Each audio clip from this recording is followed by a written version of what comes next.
여러분, 잘 한번 생각해 보십시오. 삶의 전면에는 형상이 있고, 삶의 후면에는 의식이 배경으로 존재하는 것입니다. 우리 거짓자는 전면에 있는 것을 가지고 자신이라고 부르는 것입니다. 타락한 후에 우리는 형상과 사건과 상황의 무의식 가운데 사로잡혀서 그 형상과 내용물을 초월한 그 대상과 사건의 근원이 되는 의식을 잊고 살아가고 있는 것입니다. 시공간에 사로잡혀서 영혼을 잊고 있는 것이죠. 그렇지만 우리의 혼이 그리스도의 영 안에 거할 때는 보이는 것이 아니라 보이지 않는 것이라고 말씀하셨죠. 관념과 형상의 정신세계가 아니라 형상이 없는 그리스도 의식을 가지게 되는 것입니다.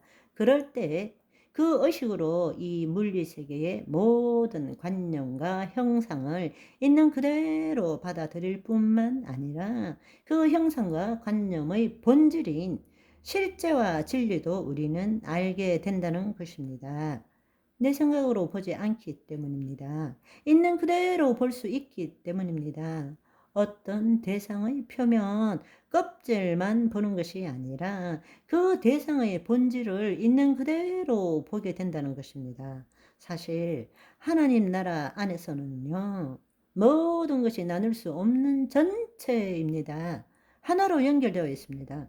독립적으로 존재하는 것은 아무것도 없습니다. 그러나 이 세상의 모든 피조물은 하나님께서 말씀하심으로 창조되어진 것이죠. 그 모든 것에는 하나님의 신성과 능력이 있고 하나님의 각각 다른 표현으로 존재하고 있는 것입니다. 그렇지만 이 세상의 모든 우리가 보는 형상들의 근원은 그것은 보이지 않는 하나님 나라로부터 나타난 것 뿐이라는 것입니다. 빛이 있으라 말씀하심에 빛이 생긴 것입니다. 아멘.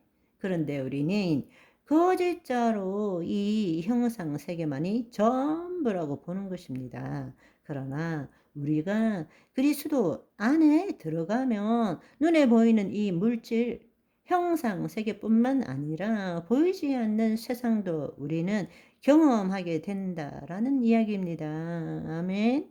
하나님의 관점에서는 모든 것이 하나고 모든 것이 서로 연결되어 있고 하나님의 사랑 안에 존재하는 것입니다. 그렇지만 우리의 거짓자로 보면 모든 것이 분리되어 있고 물질로만 보이는 것입니다. 그래서 우리는 모든 물질이나 대상을 좋은 것, 나쁜 것, 이것, 저것, 질서, 무질서 등으로 나눕니다. 우리의 경험과 지식에 기초한 생각으로 모든 것에 꼬리표를 붙이는 것입니다. 그리고 거짓자로 보는 이 형상 세계에서는 모든 사건들이 우연히 일어나고 독립적으로 일어나고 어떤 인과에 의해서 일어난다. 이렇게 이야기하는 것입니다. 그러나 우리가 타락 전 하나님의 형상을 따라 모양대로 지음받은 자로서 볼 때는 즉 거듭난 후에 그리스도 안에서 그리스도 의식으로 볼 때는 하나님이 보시는 것과 동일하게 볼 수 있는 거죠. 어떤 일도 우연히 일어날 수 없습니다. 전체가 분리되어 독립적으로 존재하는 사건이나 사물도 없습니다. 모든 것이 하나님의 섭리와 경륜에 따라서 생겨나고 관계하고 사라지고 나타나는 것입니다. 여러분, 비유적으로 한번 생각해 보십시다. 이 세상은 사실은 물체와 공간으로 이루어져 있습니다.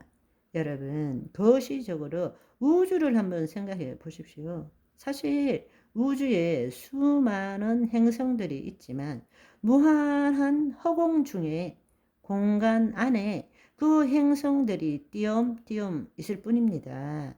미시적으로 우리 몸도 한번 생각해 보십시오. 사실은 우리의 몸은 단백질, 탄수화물, 지방 이런 걸로 이루어져 있지만 분자로 이루어져 있고 분자는 원자로 이루어져 있고 원자는 핵과 전자로 이루어져 있습니다. 그렇지만 핵과 전자의 그 관계를 생각하면 허공밖에 없습니다. 허공밖에.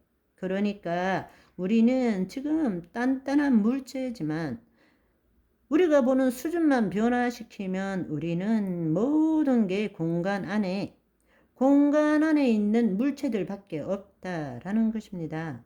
광활한 무한대의 공간 안에 지금 물체들이 있는 것입니다. 그런데 진짜는 물체가 중요한 것이 아니라 그 물체가 어디서부터 나타난 것입니까? 무한한 공간으로부터 나타난 것입니다. 사실은 그 무한한 공간 안에 하나님의 영광이 가득 차 있는 거예요. 아멘. 그런데 우리는 그 공간을 보지 못하고 물체만을 보고 우리는 그 물체에다가 이름표를 달고 그 물체만으로 이루어진 세계를 보고 있는 것입니다. 그게 바로 거짓 자가 보는 세계입니다. 우리는 지금도 뭔가를 보면 이 공간은 아무것도 없고 그 물체만을 가지고 세상을 인식하고 있는 것입니다. 그리고 그것과의 관계를 보고 인과의 관계를 보고 그것으로 세상을 내 정신세계 안에서 그리고 있다라는 것입니다. 그러나 우리가 어떤 말과 언어로 어떤 물체나 대상에 꼬리표를 붙이기 전에 그 물체가 존재하는 무한한 공간도 볼 줄 알아야 합니다. 아무것도 없지만 모든 것이 가능한 공간입니다. 우리가 어떻게 어떤 물체를 인식할 수 있습니까? 그것은 물체가 없는 공간이 있기 때문에 물체를 인식할 수 있는 것입니다. 우리가 물체를 인식하는 것이 거짓자라면 물체의 근원이 되는 공간을 인식하는 것이 바로 하나님의 영 안에 있는 혼, 하나님의 현존 의식이라는 것입니다. 여러분, 오늘도 어렵죠? 그런데 하나만 아시면 됩니다. 이 무한한 공간 안에 하나님의 영광이 가득 차 있다는 것. 아멘. 바바이.